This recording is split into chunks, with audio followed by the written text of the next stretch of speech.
Hello tất cả mọi người đã đến với kênh Admin Audio của mình nhé. Cuối tập trước, sau khi kết thúc ván thứ nhất, thì Hoàng Phủ Thánh Tông đã thua thảm hại.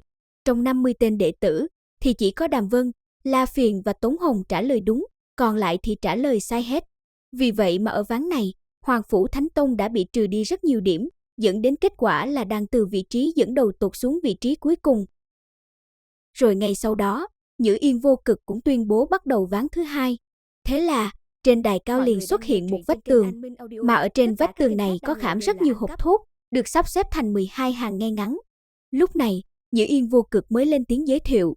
Hắn nói, ở hàng đầu tiên chứa hạ phẩm linh đan, hàng thứ hai là trung phẩm linh đan, hàng thứ ba là thượng phẩm linh đan, hàng thứ tư là cực phẩm linh đan, hàng thứ năm là hạ phẩm bảo đan, hàng thứ sáu là trung phẩm bảo đan, hàng thứ bảy là thượng phẩm bảo đan, hàng thứ 8 là cực phẩm bảo đan. Còn về hàng thứ 9 là hạ phẩm Á Tôn đan, hàng thứ 10 là trung phẩm Á Tôn đan, hàng thứ 11 là thượng phẩm Á Tôn đan, hàng thứ 12 là cực phẩm Á Tôn đan. Sau một hồi giới thiệu qua về thứ tự sắp xếp của mấy loại đan dược này, thì ngay sau đó Nhữ Yên Vô Cực liền nói qua quy tắc thi đấu trong ván này.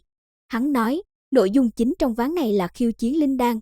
Điều kiện thông qua là phải nói chuẩn xác tên đan dược, dược tính cùng với toàn bộ dược liệu để luyện chế ra đan dược. Nếu như khiêu chiến thành công hạ phẩm linh đan thì được 50 điểm, trung phẩm linh đan được 100 điểm, thượng phẩm linh đan được 150 điểm, cực phẩm linh đan được 200 điểm. Còn về hàng bảo đan, nếu khiêu chiến thành công hạ phẩm bảo đan thì được 300 điểm, trung phẩm bảo đan được 500 điểm, thượng phẩm bảo đan được 800 điểm, cực phẩm bảo đan thì được 1.200 điểm. Về phần Á Tôn đan thì đã hơn 35.000 năm nay do không còn có người phát ra khiêu chiến, nên bổn tông chủ cũng không nói nữa. Nếu như mà khiêu chiến thất bại, thì sẽ bị khấu trừ điểm số tương đương. Sau khi Nhữ Yên Vô Cực công bố quy tắc thi đấu xong, thì ba tông môn đều cử ra người lên khiêu chiến. Mà ba người này thì vẫn giống như trước, đó là Đàm Vân, Đỗ Lăng và Ân Thủy Linh. Theo xếp hạng ở ván trước, thì ván này Ân Thủy Linh của Thần Hồn Tiên Cung lên trước. Bước lên phía trước, Ân Thủy Linh hít sâu một hơi rồi nói, vãn bối khiêu chiến 800 điểm thượng phẩm bảo đan. Vừa nghe được lời này của Ân Thủy Linh, khiến cho Chư Các Vũ có chút sững sờ, rồi nàng ta liền hướng Ân Thủy Linh hỏi, người không phải chỉ là cao giai đại đan sư thôi sao?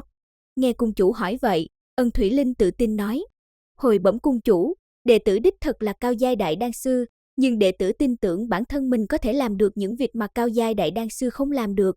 Rồi ngay sau đó Nhữ Yên Vô Cực liền nói, thời gian khiêu chiến là 10 hơi thở, nếu trong thời gian đó mà hoàn thành khiêu chiến thì có thể tiếp tục khiêu chiến tiếp, hiện tại khiêu chiến bắt đầu. Nghe vậy, Ân Thủy Linh liền nói, vãn bối khiêu chiến hộp thuốc số 245 ở hàng thứ 7. Ngay sau đó, Nhữ Yên Vô Cực liền lấy hộp thuốc này ra, rồi đưa viên đan dược trong hộp cho Ân Thủy Linh. Sau khi quan sát viên đan dược một lúc, thì Ân Thủy Linh liền nói, đan dược này chính là thượng phẩm kinh mạch phục sinh đan, dùng để chữa trị kinh mạch bị tổn thương. Từ mùi đan dược này thì có thể đoán được, nó được luyện chế từ các loại linh dược, nhuận huyết linh thảo, thanh vân trăm dương hoa, từ cốt ngục thảo, thúy măng tiên băng, băng lam quýt gia, huyền la viêm thảo. Vừa nói xong đáp án, Ân Thủy Linh lại chỉ luôn hộp thuốc số 2 của hàng thứ 5 để khiêu chiến tiếp. Sau khi quan sát xong đan dược, nàng ta liền nói luôn, đây chính là hạ phẩm ngưng hồn đan, có tác dụng để gia tăng tốc độ ngưng hồn. Trong những giây cuối cùng, thì Ân Thủy Linh cũng nói hết được những linh dược dùng để luyện chế ra hạ phẩm bảo đan này. Thời gian khiêu chiến kết thúc, Nhữ Yên Vô Cực liền tuyên bố đáp án. Hắn nói Ân Thủy Linh 2 lần khiêu chiến đan dược đều thành công. Lần thứ nhất khiêu chiến thành công thượng phẩm kinh mạch phục sinh đan đạt được 800 điểm. Lần thứ hai khiêu chiến thành công hạ phẩm ngưng hồn đan, đạt được 300 điểm. Tổng cộng trong ván này Thần Hồn Tiên Cung đạt được 1.100 điểm, cộng với 1.450 điểm trước đó, thì tổng điểm cuối cùng của Thần Hồn Tiên Cung là 2.550 điểm. Ân Thủy Linh vừa khiêu chiến xong, thì Đỗ Lăng lập tức tiến lên. Vừa lên đến nơi hắn đã chỉ ngay hộp thuốc số 18 hàng thứ 6. Ngay sau đó, một viên đan dược lóng lánh đã xuất hiện trong tay Đỗ Lăng. Sau một lúc quan sát, thì hắn liền nói, đây là trung phẩm tẩy xương bảo đan, có tác dụng rèn luyện gân cốt, cùng bài trừ tạp chất bên trong ra ngoài.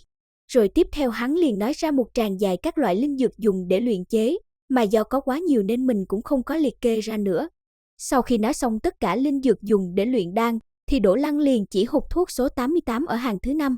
Ngay khi cầm viên đan dược này trong tay, khiến cho Đỗ Lăng tức giận thiếu chút nữa thì hộc máu. Bởi vì đan dược này hắn biết tên cùng công dụng, nhưng mà linh dược dùng để luyện chế thì quá nhiều, mà thời gian còn lại thì hắn không thể nào nói hết ra được. Thế nên hắn đành nghiến răng nghiến lợi nói, đệ tử từ bỏ. Nhữ Yên Vô Cực thấy thế thì lên tiếng nói, Đỗ Lăng, đây không phải lỗi của ngươi, chỉ do vận khí quá kém mà thôi. Dứt lời, Nhữ Yên Vô Cực nhìn xuống đám đệ tử cao giọng nói, hiện tại bổn tông chủ tuyên bố, Đỗ Lăng khiêu chiến thành công trung phẩm bảo đan đạt được 500 điểm. Do khiêu chiến hạ phẩm bảo đan thất bại nên bị trừ 300 điểm. Vì vậy trong ván này Vĩnh Hằng Tiên Tông đạt được 200 điểm, cộng với 1.740 điểm trước đó, thì tổng cuối của Vĩnh Hằng Tiên Tông là 1.940 điểm. Tuyên bố xong kết quả, Nhữ Yên Vô Cực hướng mắt sang phía Hoàng Phủ Thánh Tông nói, hiện tại đã đến lượt Đàm Vân của Hoàng Phủ Thánh Tông lên khiêu chiến. Đàm Vân nghe thấy vậy thì cũng không trực tiếp chỉ ra vị trí đang dược mình muốn khiêu chiến, mà hắn lại hướng Nhữ Yên Vô Cực yêu cầu nói lại quy tắc một lần nữa. Nghe thấy yêu cầu này của Đàm Vân, Nhữ Yên Vô Cực lớn tiếng quát, mới vừa rồi ta đã nói qua quy tắc rồi, ngươi bị điếc à mà không nghe thấy.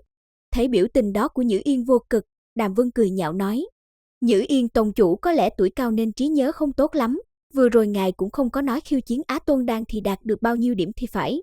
Đàm Vân nói thế làm cho Nhữ Yên Vô Cực giận tím mặt, nhưng mà hắn cố nén xuống rồi nói, khiêu chiến hạ phẩm Á Tôn Đan thành công đạt được 1.800 điểm, trung phẩm Á Tôn Đan là 2.500 điểm, thượng phẩm Á Tôn Đan là 3.500 điểm, còn cực phẩm Á Tôn Đan là 5.000 điểm.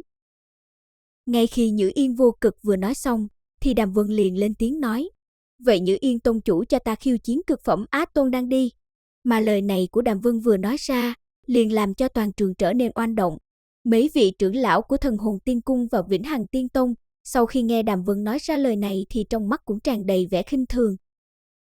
Còn về phía Hoàng Phủ Thánh Tông, sau khi nghe Đàm Vân nói thế, thì Thẩm Tố Băng cũng lên tiếng nhắc nhở Đàm Vân đôi chút. Nếu như lần này mà khiêu chiến thất bại thì Hoàng Phủ Thánh Tông sẽ bị âm nặng, cho dù ba thuật còn lại có cố gắng thi đấu, thì kết quả cuối cùng Hoàng Phủ Thánh Tông xếp bét bảng là không thể nghi ngờ. Mà Đàm Đài Huyền Trọng thấy vậy, thì hỏi Đàm Vân có bao nhiêu phần nắm chắc. Nhưng mà Đàm Vân cũng không có trả lời câu hỏi đó của Đàm Đài Huyền Trọng, mà chỉ nói là tin tưởng vào bản thân mình. Đàm Đài Huyền Trọng nghe Đàm Vân nói vậy, thì cũng muốn liều một phen với Đàm Vân. Vì hắn biết, đã mấy ngàn năm nay, Hoàng Phủ Thánh Tông đều xếp cuối, hôm nay có thêm một lần nữa thì cũng không sao cả. Sau khi thấy Hoàng Phủ Thánh Tông đã thương lượng xong, thì Nhữ Yên Vô Cực liền hướng Đàm Vân nói, ngươi định khiêu chiến hộp số mấy thì nói nhanh lên. Nghe vậy, Đàm Vân hít sâu một hơi để lấy lại bình tĩnh, sau đó liền nói, hộp số 188 đi, ta thấy con số này khá là may mắn. Đàm Vân vừa nói xong, thì Nhữ Yên Vô Cực đã lấy hộp thuốc ra, rồi sau đó là một viên đan dược đã trôi nổi trong lòng bàn tay của Đàm Vân rồi. Sau khi quan sát viên đan dược này xong, Đàm Vân liền thao thao bất tuyệt nói, đây là cực phẩm Á Tôn Đan, tên là Ngưng Hồn Tụ Phách Đan, thích hợp cho tu sĩ bị tán loạn tam hồn thất phách sử dụng, nhưng mà nó cũng không thể chữa trị hao tổn của tam hồn thất phách được. Mà sử dụng một viên đan dược này thì có thể duy trì 100 ngày bất tử, cho nên nó còn có một cái tên khác là cực phẩm Bảo Mệnh Á Tôn Đan. Đan dược này có 3 cách luyện chế. Cách thứ nhất là từ 356 chủng ngũ giai 3.000 năm linh dược luyện chế thành. Cách thứ hai là từ 388 chủng tứ giai 3.000 năm linh dược luyện chế thành. Cách thứ ba là từ 401 chủng tam giai 2.700 năm linh dược luyện chế thành. Mà theo như mùi của đan dược này, hẳn là luyện chế theo cách thứ ba. Rồi sau đó Đàm Vân liền đọc ra một tràng linh dược dùng để luyện chế ra đan dược này. Ngay khi Đàm Vân vừa nói xong loại linh dược cuối cùng, thì cũng là lúc thời gian khiêu chiến đan dược kết thúc. Nghe Đàm Vân nói xong, thì Nhữ Yên Vô Cực, Chư Cát Vũ và Đàm Đài Huyền Trọng đều biết được tên đan dược và công dụng thì Đàm Vân đã trả lời chính xác. Còn về linh dược dùng để luyện chế thì ngay cả bọn họ cũng không rõ, nên cũng không biết Đàm Vân có trả lời đúng không. Thế là ngay sau đó, Nhữ Yên Vô Cực liền lấy ra ngọc giản có ghi đáp án ở trong hộp thuốc ra, để cho mọi người cùng lên kiểm tra. Sau một hồi kiểm tra đáp án, thì Đàm Đài Huyền Trọng là người đầu tiên lên tiếng. Hắn cười to mấy tiếng rồi hướng Đàm Vân nói, Đàm Vân, ngươi quả nhiên không làm bổn tông chủ thất vọng. Mà về phía Nhữ Yên Vô Cực, lúc này hắn càng quyết tâm hơn trong việc phải giết chết Đàm Vân. Bởi vì nếu để Đàm Vân tiếp tục trưởng thành, thì sau này sẽ tạo thành đe dọa cho hắn. Nhưng mà chút sát ý đó rất nhanh biến mất. Sau đó Nhữ Yên Vô Cực liền lấy lại bình tĩnh rồi nói, Đàm Vân khiêu chiến thành công cực phẩm Á Tôn Đan, nên đạt được 5.000 điểm.